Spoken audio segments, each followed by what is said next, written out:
another bus of migrants, which was carried from Texas to Los Angeles. So this is something we've seen in the news repeatedly. In this instance, the bus left Brownsville, Texas on Monday at 4:25 local time and arrived at Union Station at 6:30. It had 45 asylum seekers from various countries, including Brazil, Chile, China, Colombia, Guatemala, Haiti, Honduras, and Venezuela, according to the Coalition for Humane Immigrant Rights. I apologize. It mentions here in the article that the bus included 37 adults and 8 children, with the largest group of migrants, 23 people, hailing from Venezuela. So it seems to me as if people who are in states that are more wealthy and further from the border don't have as much of a problem with unfettered migration. And of course, people in border towns who are actually directly affected by it do have an issue with it. Now, what we often hear from left-wing activists on this issue is there's simply a failure of empathy on the part of people who believe the federal government should have any oversight over who's crossing the border, or that Border Patrol should be able to do its job in securing our border. Of course, the irony is they're totally incapable of being compassionate towards people who live in border states and actually have to wrestle with the struggles of unfettered migration. You know, look, it's actually an area for national unity that I see here. So I ended up visiting, now a couple months ago now, I visited the south side of Chicago. Which part? I went to South Shore. Okay. Went to other parts of the south Chicago. side. Yeah, Oh, really? Chicago area originally, yeah. Yeah, so South Shore High School right now is being converted into an encampment for migrants, actually. By the way, $7,000 per person per month is roughly what that costs. Well, that's like $90,000 a year, by the way. I mean, that's exactly. If you were making $90K a year and spending all of it each month without saving anything, and not paying your taxes, like that's how much it is untaxed, right? Because these are illegal migrants by definition. And so people in that town, and by the way, this is supposedly far left territory, hard Democratic stronghold, not a place where Republican politicians go. Frankly, not even a place where many Democrat politicians go, who were probably more strongly in favor of closing the border than even many traditional Republican donors who I meet with on a given basis. And that's interesting to me because that's an America First principle, right? It doesn't fit into Democratic or Republican boundaries, but they're asking a legitimate question, which goes back to that earlier conversation we were having. Why are we taking care of somebody else first instead of starting right here at home? Yep. And so their question was, look, I had trouble getting baby formula or sneakers. You've got sneakers and baby formula for people who are showing up illegally into this country, breaking the law. They're getting $7,000 checks. What am I getting? Which I think is not an unreasonable question to ask. And so anyway, this issue around border security, I think there is far more consensus in this country across traditional boundaries than the media would have you believe. Traditional media would have you believe, certainly. I think that most Americans who I've met support the idea that I've advanced, which is that building the wall isn't enough. I mean, look, you want to talk about how fentanyl gets into this country. There's cartel-financed tunnels underneath those walls now. Much of what people think they're buying is Percocet or weed or whatever is often even laced now with fentanyl. But the way we solve that problem and the migrant crisis along with it is use our military to secure that southern border. We're now using our military equipment and resources to secure somebody else's border halfway around the world. Let's use our own military to secure our own southern border. I think we do it for our northern border too. That's how you address the actual crisis. And I think that there's broad consensus around that because just walk down the list. Do you believe that nations should have borders? Some people haven't. It's not a nation without borders. It's not a nation without borders. That's certainly my belief. But there are certain people who will say we shouldn't have borders and whatever. Okay, fine. Let's smoke that out and get that on the table. But that's a tiny fringe minority of people. Yeah. Most people in this country say they want borders, but then if you want borders, then, okay, if you believe in a border, then have a border. Yep.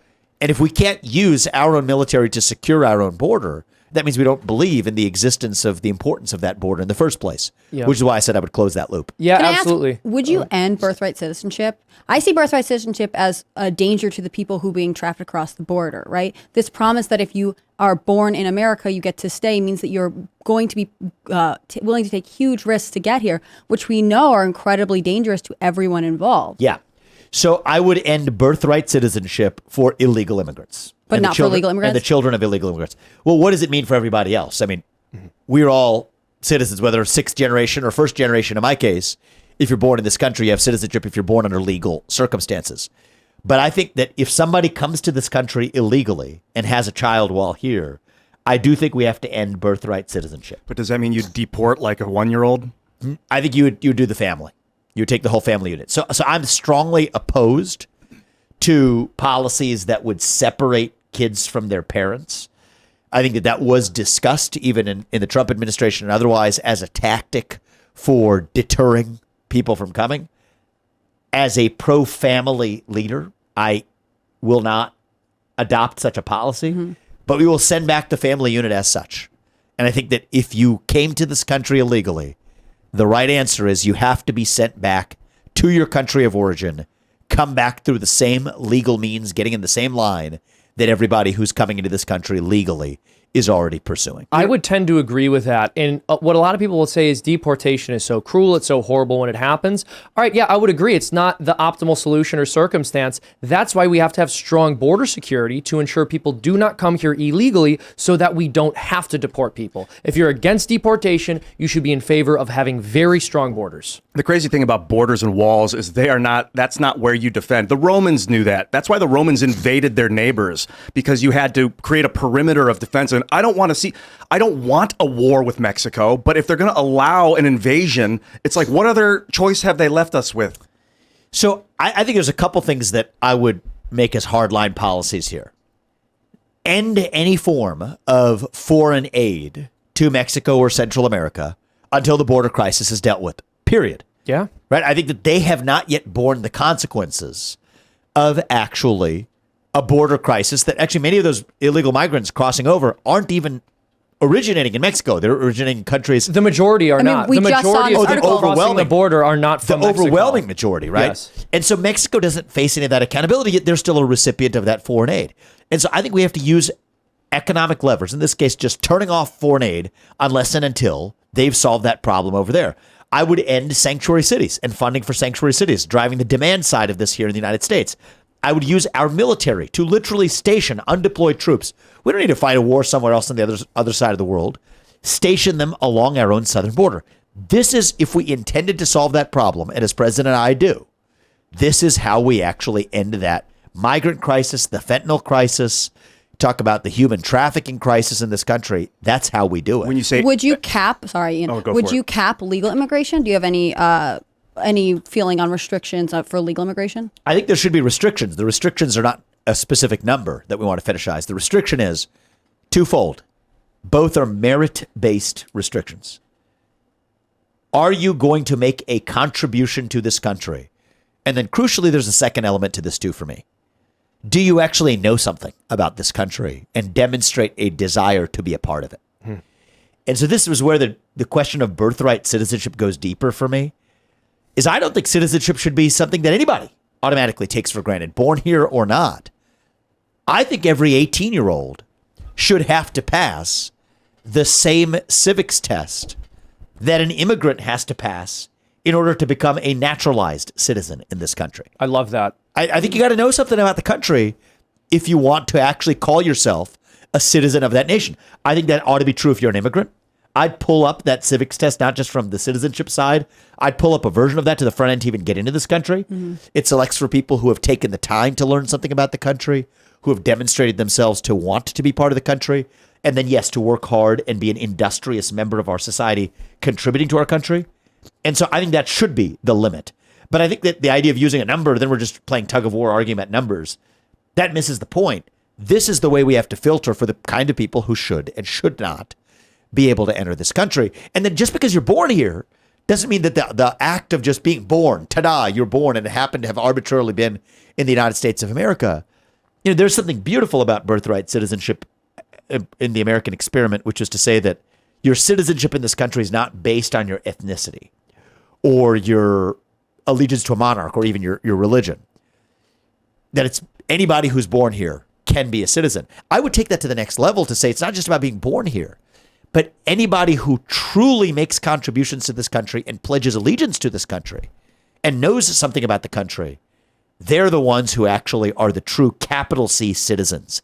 And that's, I mean, many people find that view radical. Maybe it is. It's not. I don't think that's radical at all. I I've heard your plan. I don't think radical's bad. Yeah, either. well, this is something I've heard you say in the past, that you would have people who are over the age of 18 take a civics test before they're able to vote, and then once they get to 25, they can vote in general. But you would restrict voting between those or between that age gap. I actually happen to think that that's a good idea. I don't know that I'm saying I would specifically endorse that exact policy or how it would flesh out, but when I hear it, it sounds right to me. Because historically in this country, the voting age was 21 years old, and this was at a time when you were expected to be on your own taking care of yourself at the age of 16. So by the time you got to voting age, you knew a thing or two about the world. You'd survived on your own. You'd paid your rent, so to speak. You knew what life was like for other people. I remember when I was in high school, I graduated 10 years ago. I hadn't turned 18 by the time the election happened, but I remember a friend of mine went out and he voted for Obama. Why? Because he didn't know anything about Obama. He didn't really listen to any of his speeches, but, well, I think he's the guy who wants to legalize weed, so I'm voting for him. I'm sorry. 18-year-olds are not in a position where they know enough about the world, where they're qualified to vote, and if they are in that position, they are a minority, and we should have a kind of test to vet for those people. I think that's perfectly legitimate. And it's the exact same test. Yeah. I'm not making up some new test from scratch. It's the exact same test we've decided that an immigrant has to pass in order to become a voting citizen of this country. I'll give you examples of what they ask in the test. I mean, how many branches of government are there? What are they? What branch of government does the U.S. president lead? Is it so objectionable to say if you're voting for U.S. president that you know what branch of government the U.S. president actually leads? I think it is not. No. And so the implementation of this proposal, it's been a little while since I talked about it. And it wasn't, I believe me, I think people will believe me when I say this. I was not doing this to score political points. This did not poll particularly well as an idea. My job is to persuade people that this is what we need to revive in our country. So right now, I'll remind you of something that a lot of people forget. We have a selective service requirement in the U.S. That's right. Men between the age of 18 and 25 have to, on pain of criminal penalty, that means potentially going to jail, register for selective service. That's the draft. We don't have an active draft, but if you don't register between the age of 18 and 25, you're doing so at behest of criminal penalties. I would decriminalize that. I don't think that should be the way we do things here. Mm-hmm. But in replacement of that, I say you're free. You're not going to jail whether or not you register for selective service. But if you want the ultimate civic privilege in this country of voting before the age of 25, then pass the darn civics test. And if tests aren't for you, then serve the country for 6 months, either in the military or in a first responder role. Thanks for watching this clip from the Timcast IRL podcast. Hang out with us live Monday through Friday at 8 p.m. and become a member over at timcast.com for uncensored, members-only shows exclusive. Thanks for hanging out, and we'll see you all next time.